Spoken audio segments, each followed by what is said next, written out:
Welcome to the SENDcast. My name is Dale Pickles. I'm the Managing Director of B Squared and, of course, the host of the SENDcast, the podcast for special educational needs and disability.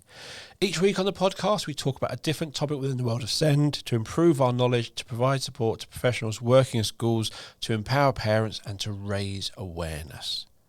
In this episode, we discussed adaptive teaching through the 5 phases of a lesson. And this was discussed with this week's guest, Sara Alston, a SEND and safeguarding consultant and trainer. Sara has 38 years experience as a teacher, school leader, SENCO, and now an independent consultant. The SENDcast is created by us here at B Squared. We help to show the small steps of progress pupils with SEND make. And we help schools to show that progress for a wide range of abilities and ages. We have a range of frameworks to suit students from birth all the way through 25. And we do have our Steps for Life framework, our primary steps, our engagement steps, our early steps for early years. We cover a lot, but we also have frameworks for communication interaction and SEMH, so we cover more than just those academic areas. Visit the B Square website or click on the meeting link in the show notes to book a meeting with me to take you through our assessment software and our different frameworks and how they can help your school. Now, let's get on with that podcast. My guest this week is Sara Alston, a SEND and safeguarding consultant and trainer. Sara has 38 years experience as a teacher, school leader, SENCO, and now as an independent consultant. Sara is also the co-author of The Inclusive Classroom, a new approach to differentiation, and author of Working Effectively with Your TA. And she also writes for a variety of magazines. Welcome to the show, Sara. Thank you very much indeed. I probably claim it's now over 38 years of teaching. I'm getting older by the minute. I know it's one of those things, you used to have that intro and you come back whatever long age you're going, that number's gone up again. And older. Let's not mention it. Okay, so adaptive teaching. It's not about having 5 different lessons all running at once. Absolutely not. It's about making smart, responsive choices that keeps every pupil included and engaged. Absolutely. And it is, there were almost 2 elements, key elements in it. It's one about involving and engaging and supporting all the children in the class, and 2, it's about not working teachers into the grave. Yes. Because we got to a point when differentiation meant up-teen worksheets, and actually they just exhausted everybody and completely ineffective and put the limit on the child. Because you gave them the worksheet A, and they had to get on with it. And some people got 1 sheet, and that was what they got. And that became known as differentiation. In my view, differentiation is about adaptation. It is the small tweaks and adaptation throughout the lesson. And we have ended up with a language of differentiation, adaptive teaching, the various other bits of language. And I almost want to always call these sessions, it ain't what you call it, it's the way you do it. Definitely. And the fact you need to do it. Definitely. And for me, I think, and I've seen people say differentiation is, we're all doing this, the majority of class is doing X, but for you 3, you can't go with it, you're going to do something completely different. That's not what differentiation is. I think that's how some people did do it, and that's when people say differentiation is bad, that's what they mean.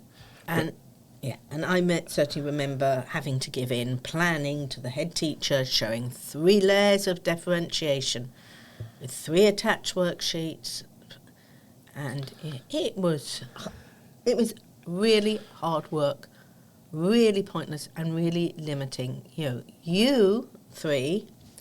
Will do, do 5 calculations. You'll write 3 sentences about the dog. Middle group, you'll do 10 calculations, and you'll write 10 sentences, and you'll have about the dog, and you'll have connectives and adjectives. And the mode table, you do 20 calculations, and you write 3 paragraphs, and you use complex sentences. And the children who were in that lower group went, well, I'm thick, I'm not going to bother. The really most able children went, hang on, if I show how able I am, I just get asked to do more work. So actually, I'll hide my ability.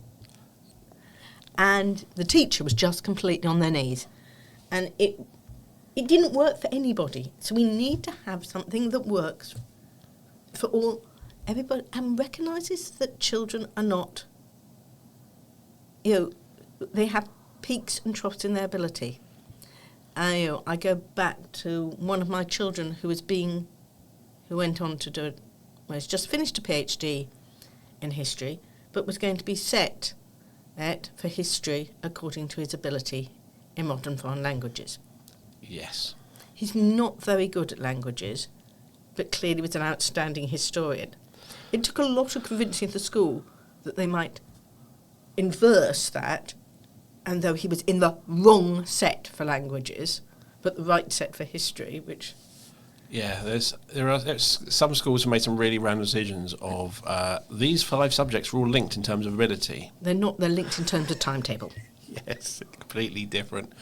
But that's the thing, I think differentiation to me is about, this is the topic, this is what we're working on, that kind of is the midpoint, and we go up or down as needed.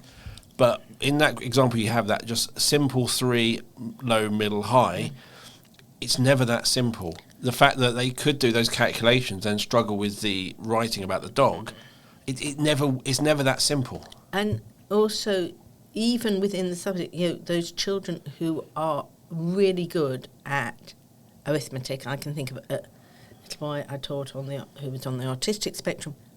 He was his friends called him the human calculator. You could give him you could give him amazingly complex number questions. As soon as you made it a worded question in any form, they struggled. I've taught children who really strong numerically, really struggle with shape and data handling. Yeah. And children who's absolutely anything to do with shape, they can totally see it, but the numbers are a bit weird in their voice. And when we group, we need to be able to allow children to flourish and shine and show their strengths. I was going to say even children who can really write well factually, but really struggle with creative, or the other way around. Yeah. And we need something that's flexible and looks at the child and the child's strengths and allows them to show those without wearing the teacher out. Yes. And I will keep coming back to without wearing the teacher out, because we can't allow the child to shine if we don't allow the teacher to shine. Yes, and it's that thing about allowing the child to shine. It's allowing that child to surprise you as a teacher. Yeah. That you may think they can't do this, and you move something slightly, and suddenly they can. You're like, what's the difference? What's unlocked that? It came to me really clearly as a parent. My first child, we bought toys which were age appropriate, plus a little bit because obviously, he was going to be particularly gifted.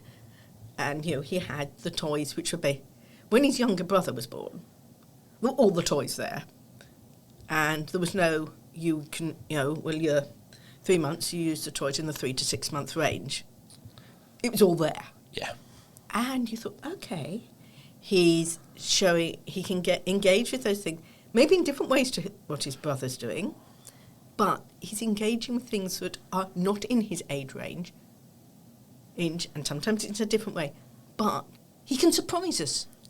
And actually, his brother didn't necessarily have those opportunities because we stuck to what was age appropriate on the packet. Yeah. And so often we limit the children by our expectations of them. And that, I'm going to say, as they get older, that younger sibling may not be able to communicate what they're noticing or seeing or patterns they're seeing or how things work. They might not have the language skills, but if you watch them, they'll be able to demonstrate that understanding. Yeah, And in a different way. And actually, we need to take that in school.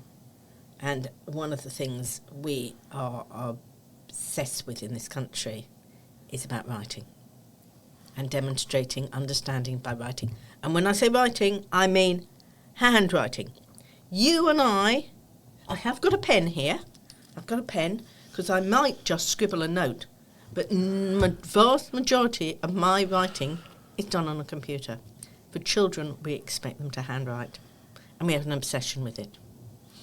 And, one of the things I will talk about, probably in a bit, is about demonstrating learning and the role of writing and the role of IT. Yes. There's a later on this programme, hopefully. Do not get me started. It's a bugbear of mine. I hate. Don't even stop me on pen licenses. But let's come back to adaptive teaching. I think when we're wanting an example of something that is not adaptive teaching, pen licenses are probably a prime example. But let's not get ourselves. Let's start at the beginning of this. We are talking about adaptive teaching through the 5 phases of the lesson. Yeah. So let's start at the beginning of a lesson. Okay. So I will do the quick plug and say, when I wrote the Inclusive Classroom with Daniel Sabel, this was the basis of our approach, because we were aware about, as a teacher, if you're told, go and do adaptation, go and do differentiation, you go, ugh! And I'm told by people who run marathons, obviously I don't, that, you don't look at 26 miles, you look at the stages. And this is about looking at the stages. It's about saying what worked. So the first and most important thing is getting the child into the rooms and getting them ready to learn. And, we all know if you prepare well, you are going to, succeed. And we need to think really carefully about that. And there's an element we cannot control, but we can be aware of, is the child does not arrive in your classroom as a blank page. Yeah. They will have experienced, things that have happened on the way to school, at home, in the previous lesson, in the corridor, on the playground, in the dining hall, depending on what. And you've got to be cognizant of that. And you can't take that experience away. You may not be able to change it, but you can respond to it. And it's a classic thing of the schools, they haven't got a pencil, they're not wearing the right uniform. For some children, the fact they turned up at school, let's celebrate and respect that and thank them, because that's been huge. We know we've got a growing rise in emotional-based non-school attendance. How much, is that about us not accepting that when children, they've got things that have happened, let's, and we can't always deal with the fact that actually they haven't, that there's been a row at home. But we can often deal with the fact they haven't had breakfast. Yeah. We can deal with the fact that they haven't got the equipment. And how do we respond to the fact they haven't got their equipment? Do we put them in exclusion? Do we shout at them? Or do we say, here, borrow a pencil? And do we have to be told there's an issue at home, or can we just deal with that child in front of us and respond appropriately as you would in any other situation? And so one of the things I think is really important is getting that entrance to the room right. Really feel that for a teacher or sometimes the TA to be at the door of the room and meet and greet the pupils. Hello. It's making the child feel welcome, making them feel wanted, but also it's really important moment of assessment. How is that child? Are they ready to learn? I go back to one little boy who I taught for many years, and very often he needed what he and I called a getting ready to learn walk before he came into the room, which meant everybody else came in. We had a routine. He did 2 long corridor. He did 2 up and downs of the corridor, and then he came in. But that just de-stressed, and he had that time that was quiet. He could then come in. There will be some children who need to come in first. With some, this isn't about lining up in alphabetical order. This is some children will need to come in because they need the room to be quiet when they come in. There are some children who need everybody else to be settled before they come in. And so that meet, that greet, that moment of assessment, and having for teachers to have the autonomy and the confidence to act on that assessment. And it might be actually saying to a child, have a quick walk. Actually, sit and read your book for 5 minutes. Here's a word search for you to get on with to calm you. So, and then when you get in, starting lessons the same. So they know what they're coming into. Seating plan. I know where I am going to sit. I'm not going, ugh. Where am I going to sit? I know where I'm going to sit. You know what, I love what... Schools tend to call morning slides, but you can use them at the beginning of any lesson. They don't have to, where in, it's got that routine, get out, what to get out, what to do. I'd like you to take the piece of work that's on your desk. I'd like you to collect a piece of work.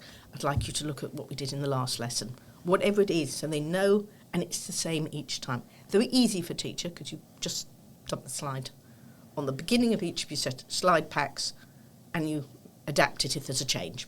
Yep. Obviously, visual timetable. What's going to happen in this lesson? What's going to happen in the day? And, yes, it said, they were told it was maths at the beginning of the day. What's this lesson look like?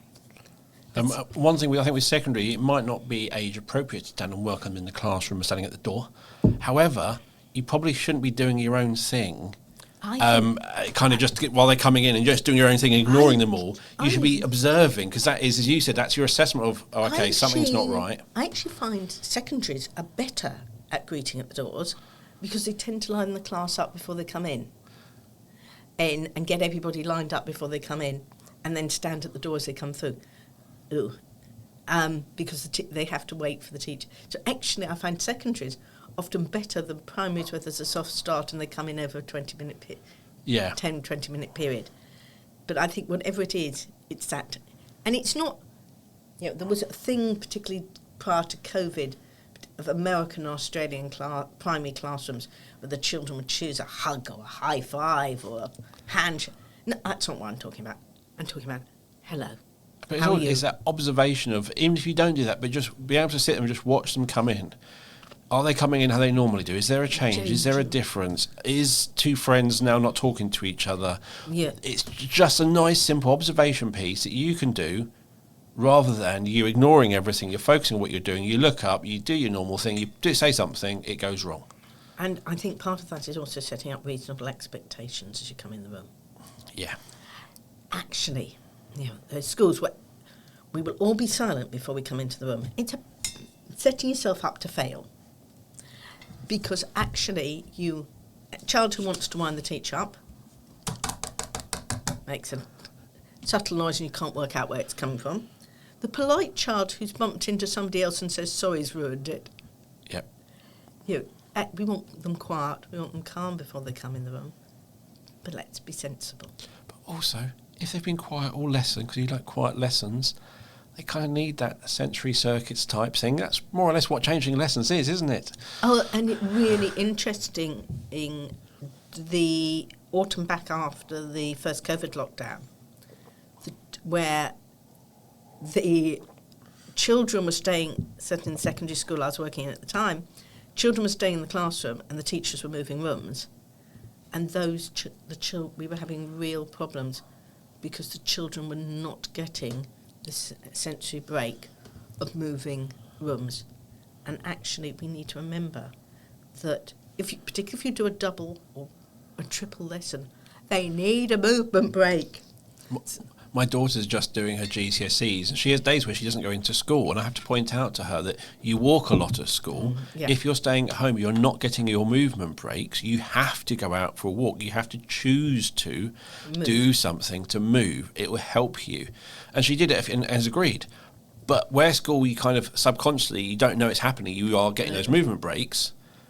When you're not in school, when you're just sitting at home all day, you have to consciously do it. There is a reason why Fitbits are set to shout at you if you haven't done 250 steps in an hour. Because actually, we all need the movement break. We do.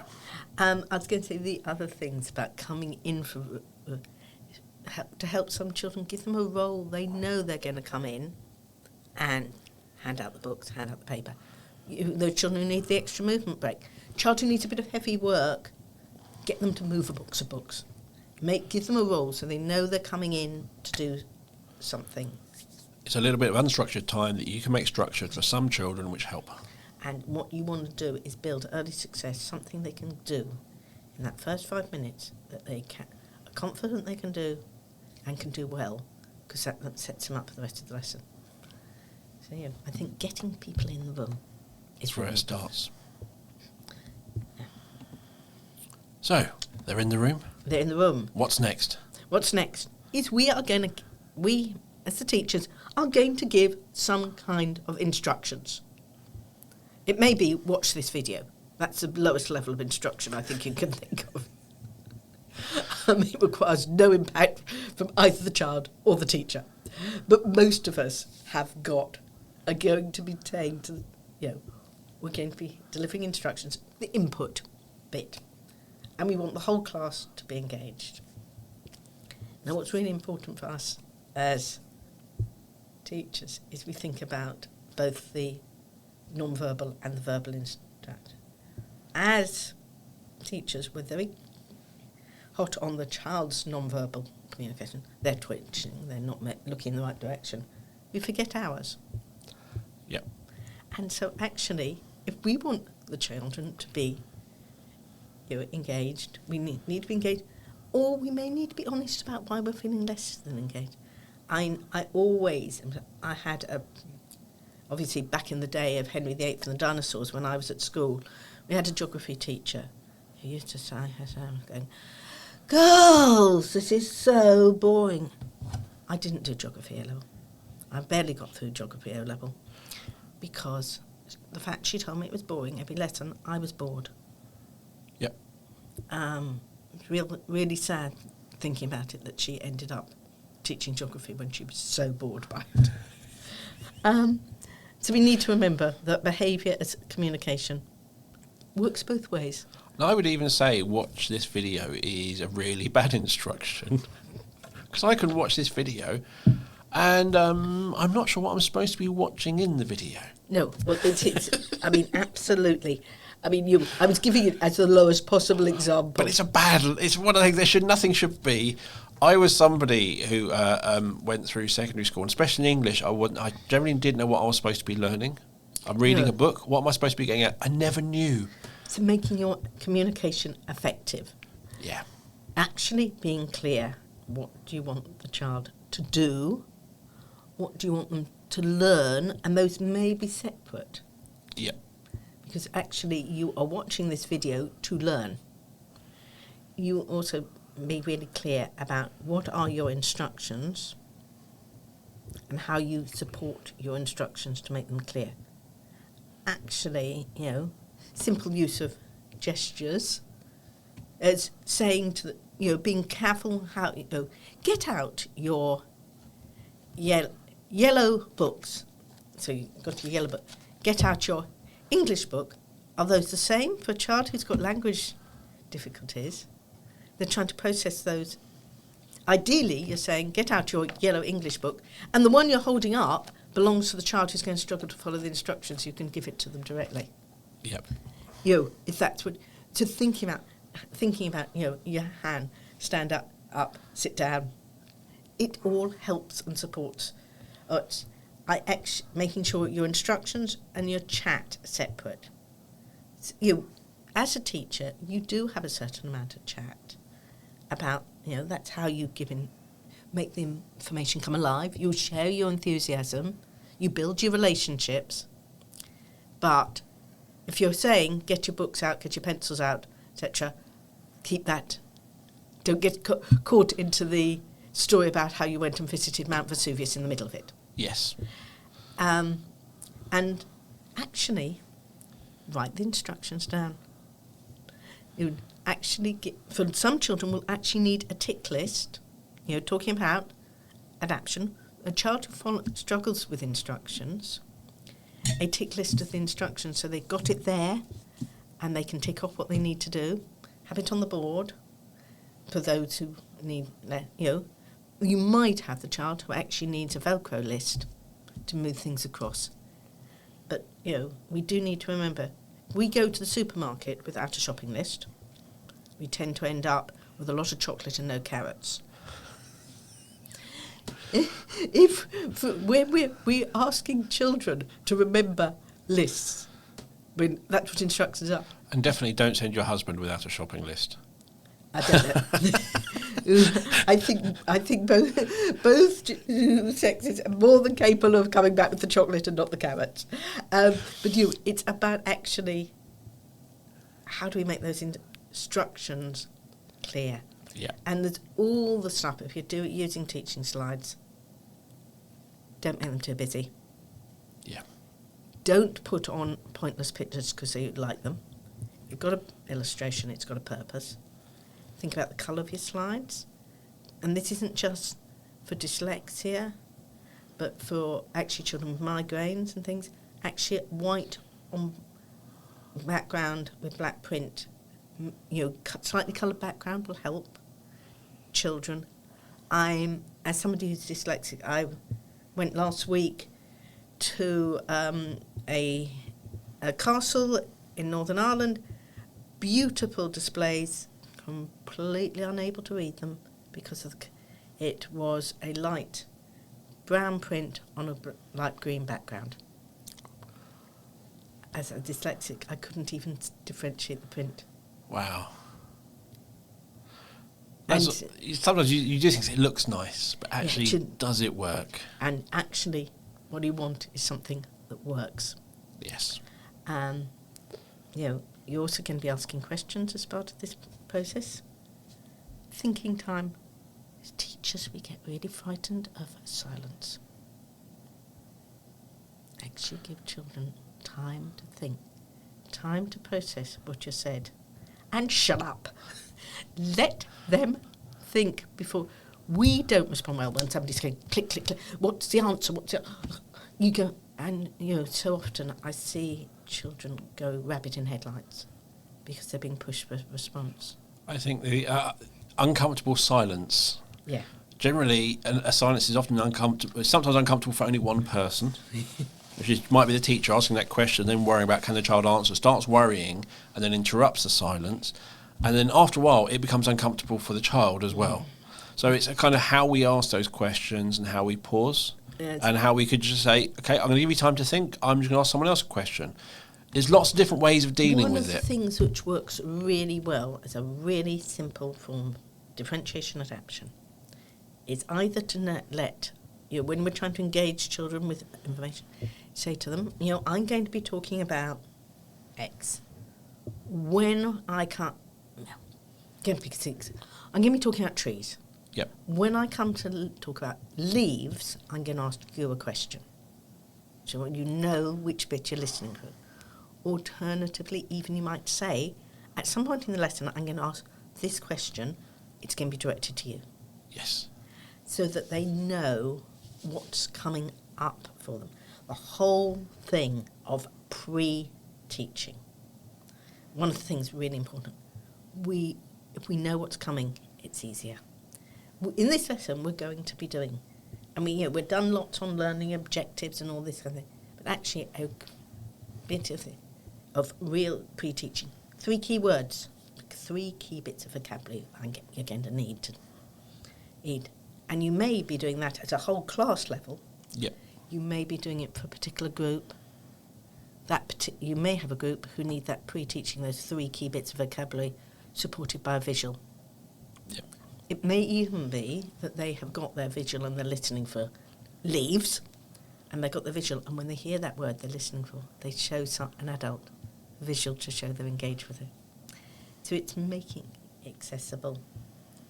And also I was going to make a really simple thing. Make sure the information's near enough for people to see.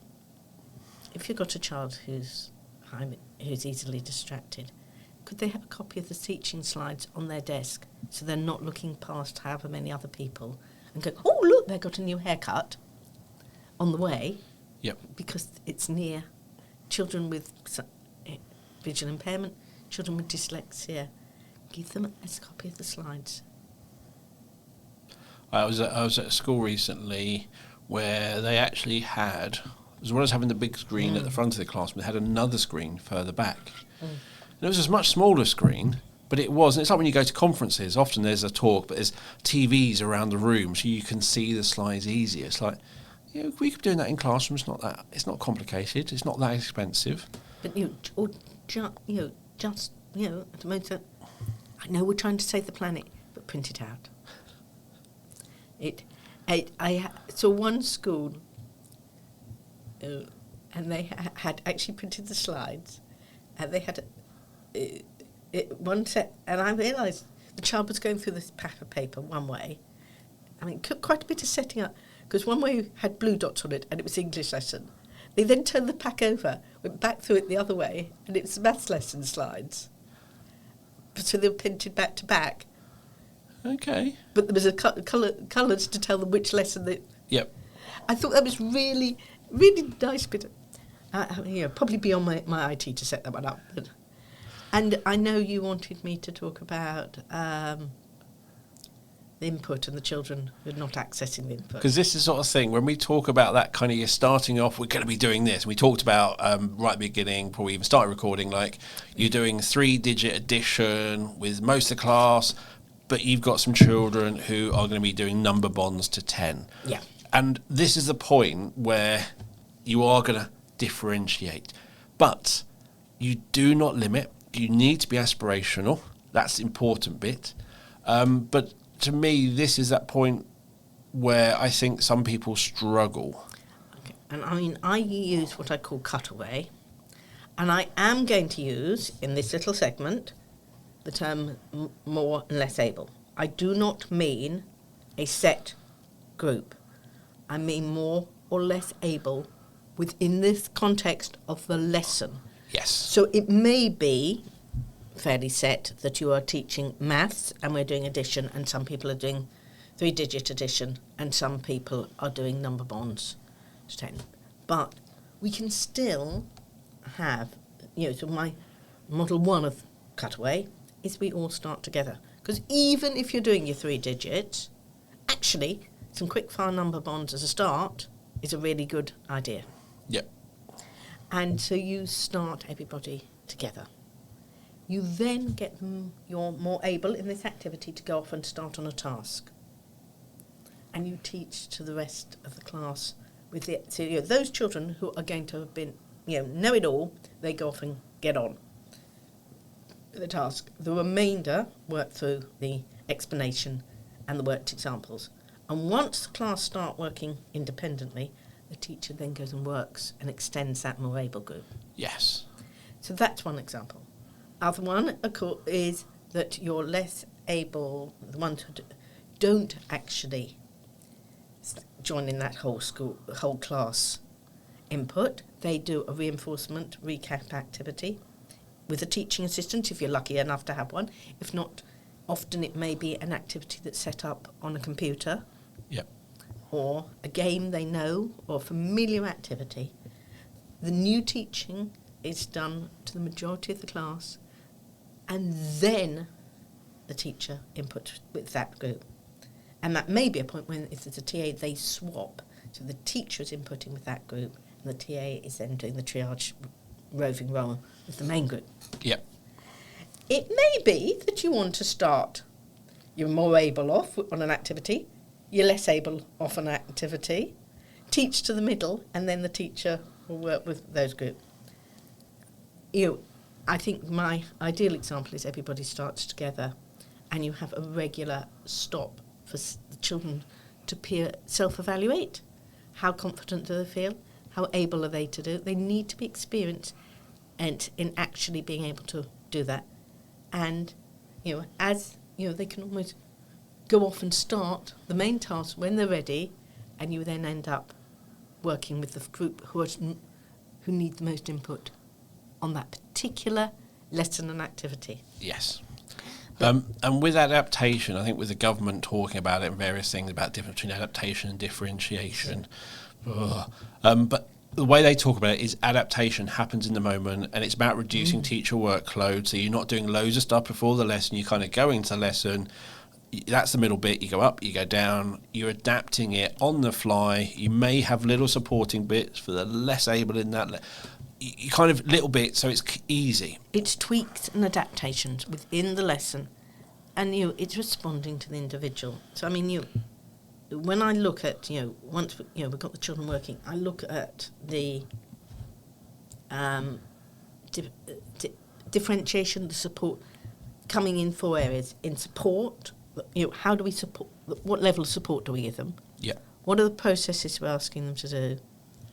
What is the outcome we're asking them to produce? And how are we assessing that? Yeah.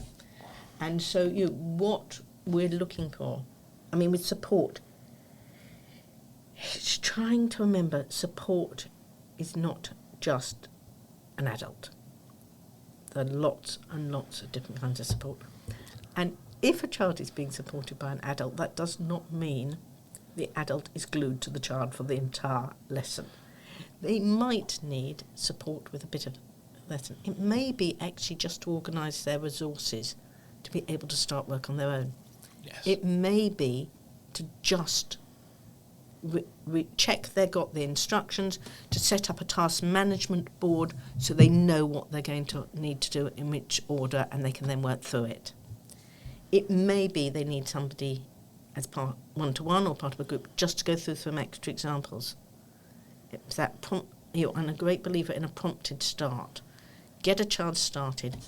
Say, you started, great. I'll be back in 5. Yeah. So you go and work independently, and then I come back. It may be as simple as, I want you to write the date, and then I'll come back. But you can do that on your own. Yes. Because we're trying to promote independence. Because again, with that consistency, they kind of know the expectation. They know what they're going to do. They just it's quite an easy as you build it up. And you can then, but also think about the support as practical things, resources, different kinds of pen, Yeah. different kinds of chairs, time, quiet working space. These are all ways of supporting. And I think with adaptation, to me, it's got a kind of a band. If you go and do any activity, there's kind of, let's go do like Go Ape, those up in there. There's a certain level of ability and a range you need to be in to be able to do that. And I think adaptive teaching has that sort of range. There's only so far you can adapt. And to me, again, the aspirational bit, you shouldn't immediately say they cannot. It's kind of, you have to go, they're below this, and then that's when you start doing the different, but not less aspirational, not different, completely different. And I think that's I absolutely, and I think Martin, gives the example of Go Ape. How much of people's ability to engage with that is about confidence. Exactly. And and one thing I feel really strongly about is that when we're starting a lesson, we need to make sure what we're asking the child to do focuses on the learning, not the admin. Yes. If you have a child who struggles cognitively, struggles physically to write, and you're saying to them, we need you to write a date, a title, etc., etc., actually they can have used all their energy on that admin, and they never get to the learning.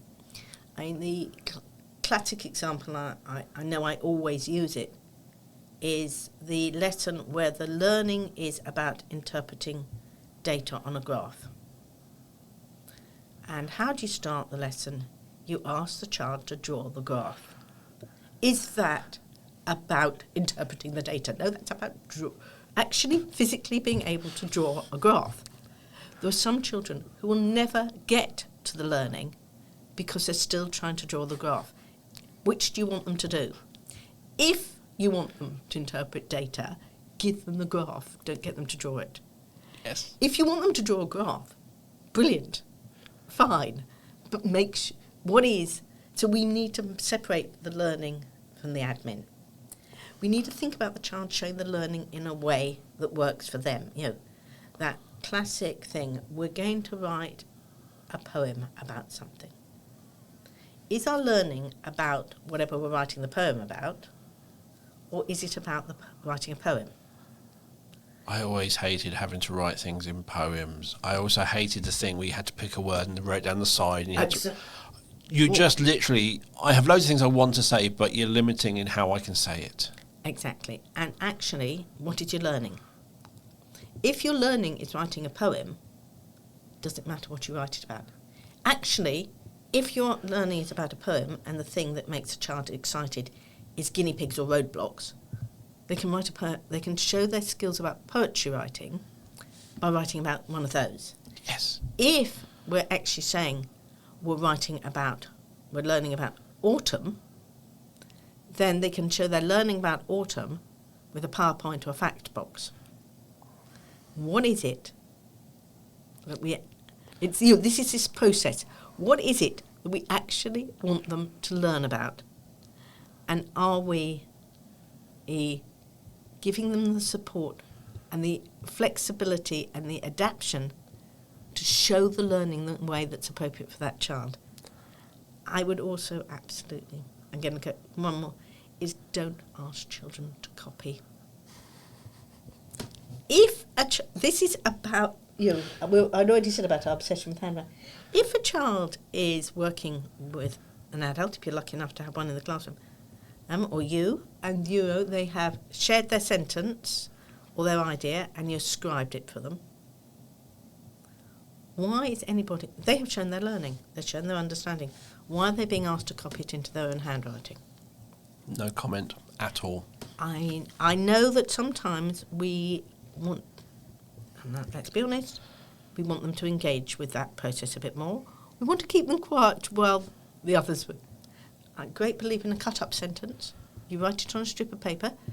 Loads of those strips of paper are available easily in classrooms because when you trim the worksheet to fit into the book, because the books and the A4 paper are not the same size, you've got those little strips of paper, write it on there, cut the sentence up and get the child to stick it in reordered.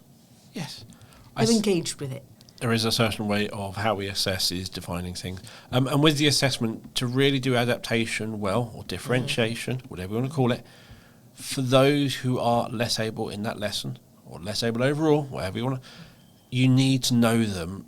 Yeah, just saying they're working towards, you're not going to be able to plan effectively or even think about how to adapt anything to really meet their needs. You need to know what they need adapting, where they're working, what they're going to achieve, what the outcome's going to look like for you to do any of this. Working towards is one of the most unhelpful phrases in the entire of education. It does not tell me. It tells me they're working towards something. It doesn't tell me how far they're off. I'm still working towards my PhD. I haven't started it yet. But nor have I. I haven't even been to uni yet, but therefore I'm still working towards my PhD. But it doesn't. No, I'm working towards Aberdeen. It doesn't tell me whether I'm in Portsmouth or just on the outskirts of the city.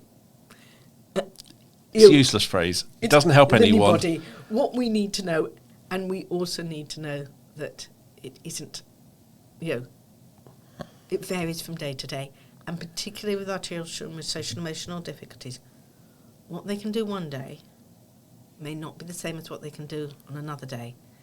And actually, we need to have that flexibility. That's why that assessment, when they come in the room, is so important. So, I think these whole things of thinking about the support, the whole issues with, supporting children with distraction, thinking about where does a child sit in the room? How do they sit? Do we actually allow for some children to stand up or lie down? Okay, that's very difficult in a secondary classroom. But actually, you have a child who wants to stand for some of the lesson, put them at the back of the room. We've got children who absolutely, sitting by the window, it's a disaster because they just look out of it. Yep. We have some children being by the door is really difficult. We also have those children who are always hot, always cold, and your classroom will have its microclimates. There are those children who will bless you and love you forever because you put them near the radiator. There's some children who will not learn a single thing because you put them by the radiator, and all they're doing is trying to manage their body temperature. It's all about knowing your children and listening to them and giving them options. there are going to be those children, and I'm still one of these people, who I always sit at the back, not because I'm naughty or anything else, but I like to move, and I may stand up, I may stretch, and I don't want to distract anyone. And I feel if I sit at the front, I have to be this model student who sits there perfectly well, and I'm just uncomfortable and focusing on not moving, whereas if I was at the back of the room... And you're using all your cognitive energy on not moving. It's why, the whole issue we alluded to before we came on air, of the whole issue of the fiddle toy. Not a fiddle toy. It's a fidget object or tool. You were saying a focus tool. Yep. It is something to help you focus and learn. I'm amazed when I talk to groups of adults. They all fiddle. They all move. They play with their pens. They play with their paper. They play with their phones. They twiddle their fingers. They suck their fingers. It's amazing how many adults, if you're speaking to a conference, are chewing their fingers. We set children a higher standard for how they're supposed to behave than we can achieve as adults. Let's actually recognise and teach children to be able to use their fidgets and as a tool to help them focus. Whether it needs to be a labelled object. I think the best fiddle object is a pen. Bits of blue tack. I love a closed peg. Yep. For a lot of children, particularly in primary where they don't move, a bit of Velcro on the underside of the desk they can rub their hand across. But I think a fidget toy, a focus toy, whatever you want to call it, is about a personal occupation. I don't want the word toy. It's a toy for your mind. It's not a toy for your body. It's a toy for your mind. Yeah. Fidgeting it, playing with it, exploring it. Not because, and this is the word, the boring, but to that student, whatever's going on is not occupying their brain. And that is a choice rather than what's going on out the window or something else. It's a controlled choice which allows them to concentrate. And it does. And then I think we need to think about, talked a bit about, how does the child communicate their learning? And I was going to say, not just writing. Think of all the different ways children can communicate. I'm not suggesting we have an entire class who communicate their understanding of Newton's laws of gravity through interpretive dance. I think that's probably not a great idea. But we need to think of alternatives to screeds of writing. We need to make, and one of the things, I get endless reports as a SENCO, the child needs to use IT. IT is amazing. It is phenomenal. Yes. It is not a magic wand. And in order to use IT effectively, the child needs to be taught how to do it. And the adult needs to. And using IT, if you can't recognise the letters, can't just match upper and lowercase letters, have trouble physically getting your finger onto a key, you need to actually, it's voice activated software, but it's really difficult to use in classrooms because other people are speaking or the person speaking is disrupted. So you need to actually, for the majority of cases, be able to type. Also, children need to be taught how to do the admin behind IT. The little boy who I taught, lovely, the boy, very good typist, but he could not get that calling his files endlessly, Finbob XX, Finbob XXX, Finbob, etc. And actually, one of the things we spent a lot of time in year 6 doing, because he was going to do all his work on a laptop going to secondary, was teaching him to file his work so he could find it again and the teacher could find it. Yes. And, we need to remember children need to be taught that. In the same way you have your coloured exercise books, you have your folders, and you kind of help them explain it and take them through it. But also, you can't just go, if they get it wrong once. It's going to take time to bed in. It's going to take time. And the more they use it, the more they're going to start to rely on it, which is what we want, it means they're kind of going, oh, I can do that, rather than, how do I do that? Oh, I've got the laptop. And it becomes automatic. I Yes. don't need to stop and think about typing. I was taught. But if you're trying to write and you're still trying to think how to type, you're not going to write very much because you're trying to think how to type, trying to find the letters. And writing's a really complicated process. Now, one of the things we talk about how people show their learning and knowledge and all. Yeah. You might have somebody going, but I need to see it's written down. I need to see. That's wrong. Yeah, that's where I think a lot of schools get stuck. Is someone's demanding it has to be in the child's handwriting. It has to be in their books. If it's not in their books, I can't see it. We can't. I went into a school where children were copying the sentence off the board to go into their exercise books. In today's lesson, we did drama to show this. I'm thinking, hang on. And I said, why? What do you do? Well, Ofsted might come and we need to prove we did something in the lesson. There's this amazing invention, it's called a camera. Take some photos if you really need something to stick in the book to show they did drama. But don't get them to write down that they did drama. That's the thing. It's that sort of the accountability side, the fear, the assessment, the proving is becoming the priority over. It's not about that. We're losing sight of the learning. Yes. What it is, that whole thing we started at the real beginning, what the child does and what the child learns. And we need to be about learning. And actually, we need, for children, really important, that they need to know the difference between learning and going through an action. Yes. Watch the video. I'm watching the video.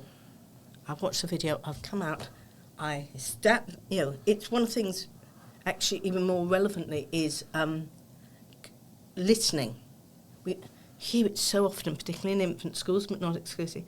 We all need to do good listening. And when you talk to the children, what does good listening mean? Listening means I need to look in the direction of the teacher. They need to be explained that good listening is not about looking. For some children, they may listen better if they don't look. It's not about sitting with your legs crossed.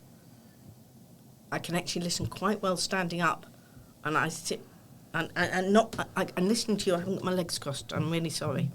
But actually, that listening involves engaging the brain. Yes. And we're losing that, and particularly where the model that so many children will see at home is adults multi-screening, multitasking. So we need to actually teach, because that actually, which is more important for learning, that they listen or they copy down, produce a bit of handwriting. So thinking about that, I think the other thing is to be really clear for teachers to think about their preference for showing learning may not be the same as their classes. Yes. And, I know for years I was told to do look, cover, check, or whatever it is for learning spelling. Completely hopeless, because I couldn't even check whether I'd got the same word. What works for them, and don't think, I'll get them to draw a picture. And some children don't like drawing pictures. Those children who struggle with using pens, don't ask them to. They're not going to. It doesn't become easier when they draw than for writing. And I was going to say the other thing with that is think about the children who actually need just support getting started. Because they may be able to go, but that blank page is scary. But say writing a story, writing an article, drawing a picture is that blank page, and it's that help with the structure. You can ask me lots of questions. I'll give you all the answers you ask. But ask me to create how to structure that all on my own, I'm going to struggle. But if you give me some tips on how to start, or why don't you do this, I'm like, cool, you've given me an idea, I'll fill it out. I mean, there was a real fashion in probably the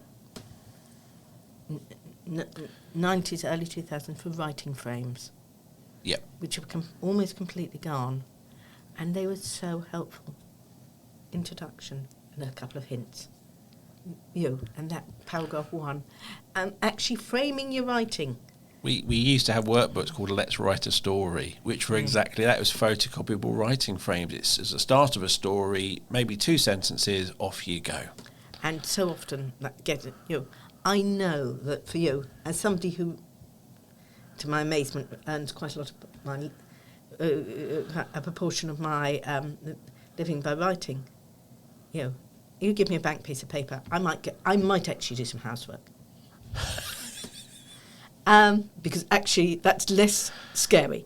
Yeah. And I think the other thing is being clear when a task is finished. What does the finish look like? Because one of the things that scares us about starting is knowing when we're finished. Yes.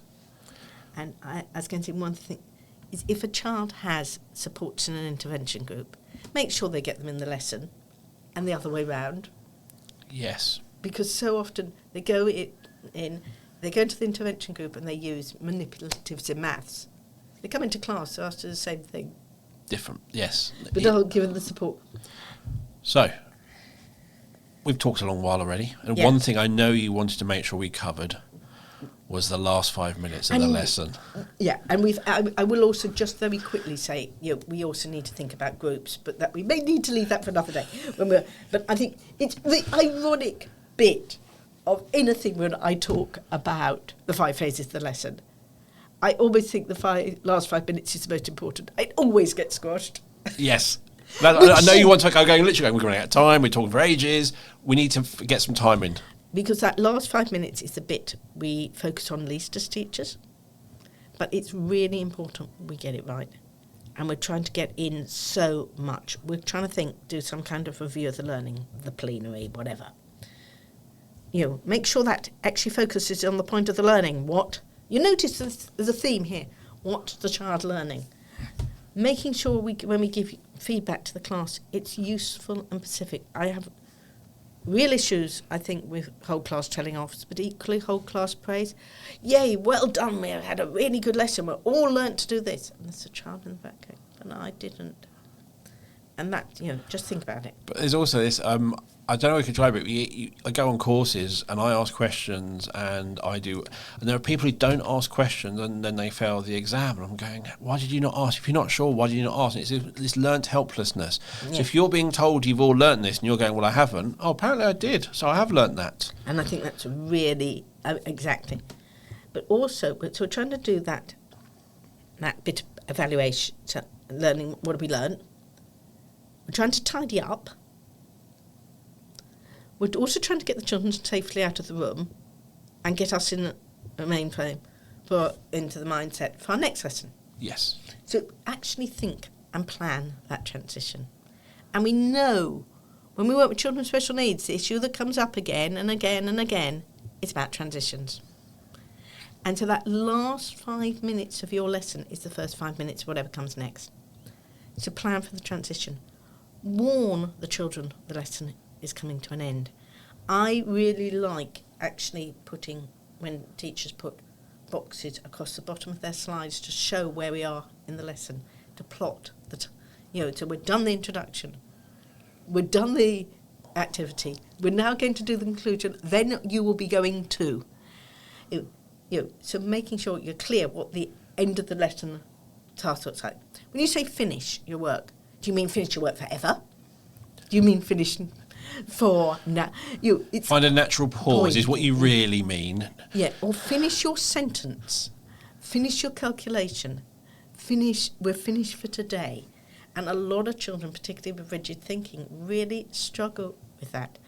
Often had a child who the parent was having real problem. They were making transition from reading books they could read in an evening to chapter books, and the child couldn't understand that you didn't need to read the whole of the book. If you're trying to read Harry Potter, maybe a problem. Yes. If you're trying to read it in a night. Actually, one of my children did, but we'll. So what does finished mean? And don't put your pens down. Don't just say an instant, put your pens down, because that's even more anxiety. If I'm halfway through a sentence, I need to finish that. That thought in my head has to come out. To give children time. Say, again, as parents, we will often say, 5 minutes and we're going. Actually, give your class 5 minute warning. Say, we will have 5 more minutes to think about how you're finishing off. Yes. Be clear what you mean by finishing. Use your tidying up as a routine. Those children who need the heavy work, The children who need the extra movement break, give them roles and make it a routine. The same as we have a routine for coming in, make sure you have a routine for going out. And think about, where is that child going next? For some children, they will almost disengage 10, 15 minutes before the end of the lesson because they're getting so anxious about what's coming next. And that child who is really worried about the transport, really worried about going into the dining hall, knows they have got PE next and they always struggle to get changed on time. Can we put in an adaptation so they maybe leave 5 minutes early to go and get changed for PE? Can we make sure that we're checked in, they know where the next lesson is? They know how to get there. They know, what could we do to reduce anxiety about lunch so that they were able to concentrate for the whole lesson? So I think it really is that Cinderella point of the lesson, making sure we focus on it and we adapt. And it's like that beginning where we talk about watching them come in and how they are. It's the same as they're leaving. How are they leaving? And how can we support it? Yes. And it's about the tweaks and the adaptations, and part of that is knowing your pupils. Know your pupils, know what you want them to learn. Yes. And how are they going to learn it, and how can you support them to show their learning?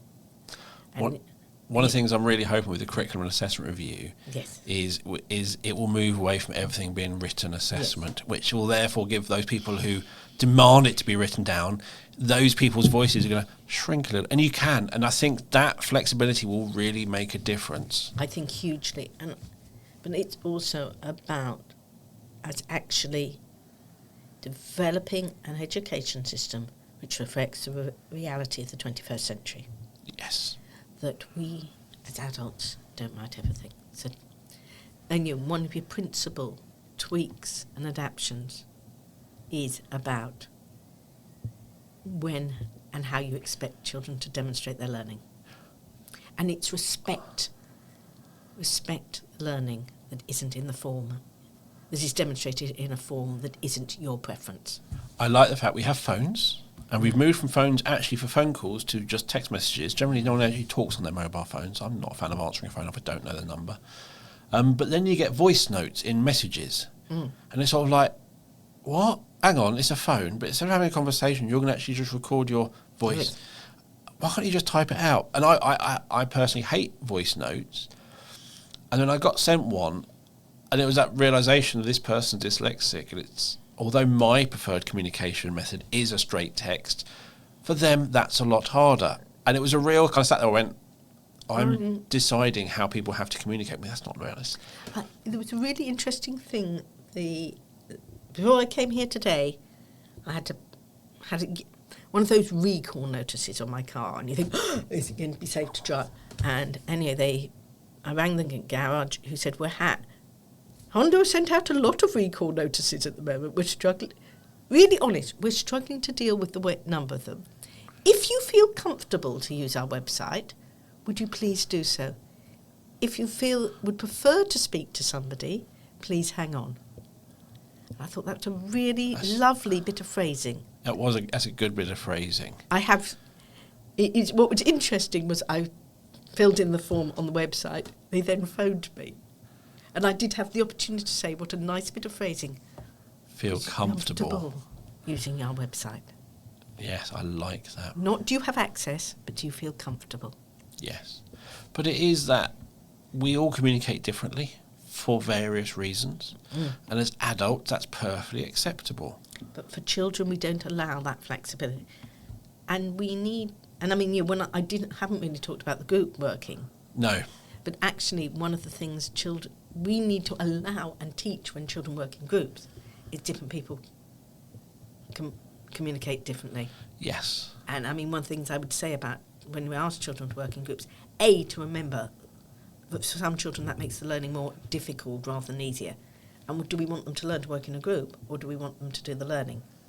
We want them to learn in a group. Let's focus on teaching them to work in a group. If we actually want them to focus on a key bit of academic learning, give them the option to do it on their own, because that may be the better way of learning. And I think for that to really work is you almost have to, the first few times you're working in the group, actually what you're learning or the topic or isn't important at all. The part is you're learning how to work as a group. If you go straight into, you've got to work as a group, but this is the outcome and you have to get to this outcome, then... But it's also about giving children roles.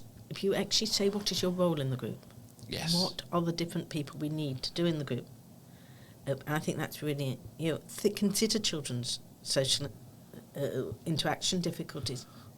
Is also, remember, for a lot of children with academic difficulties, it makes those difficulties much more visible to others. Yes.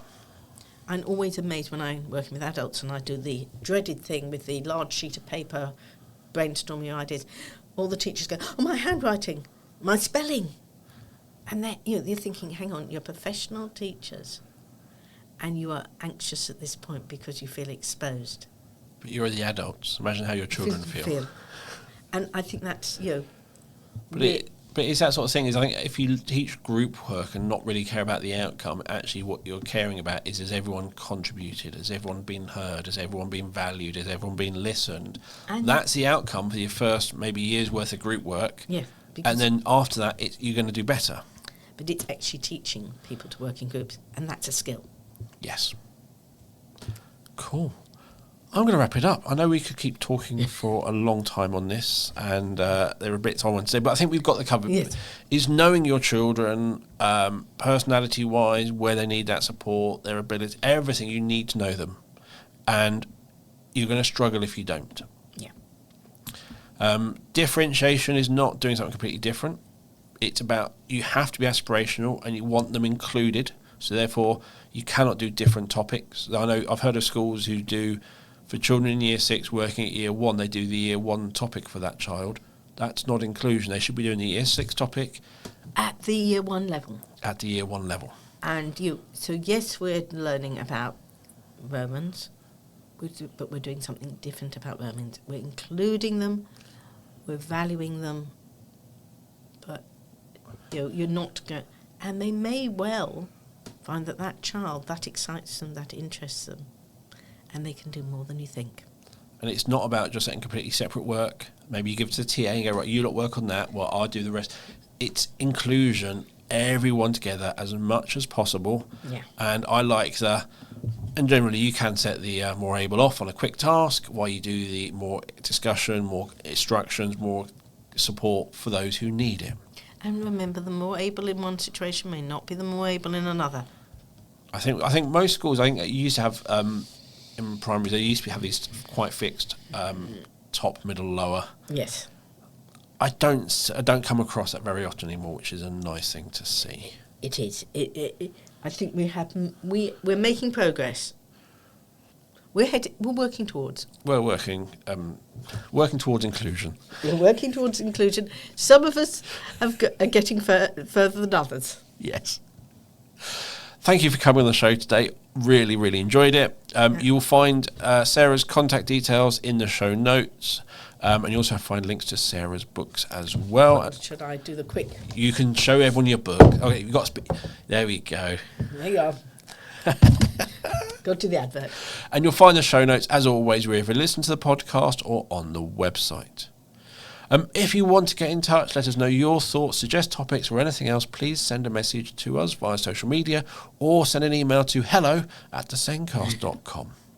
The SENDcast is created and produced by us here at B Squared, and we help to show the small steps of progress pupils with SEND make. We do not use the term working towards. We help schools to show the small steps of progress for a wide range of abilities and ages, and we have range works to suit from birth all the way through to 25 with our Steps for Life framework that assesses functional academic skills, employability skills and life skills. But for the most complex learners working with the engagement model, we have our engagement steps. And we have lots of frameworks in between, so it will help you learn about your pupils. Visit the B Square website or click on the meeting link in the show notes to book a meeting with me to take you through our assessment software and how it can help you. So thank you for listening. We'll be back next week with another episode of the SENDcast. It's goodbye from me. And goodbye from me. Or goodbye from him in good Two Ronnies style. Good old Two Ronnies. Bye, everyone. Bye.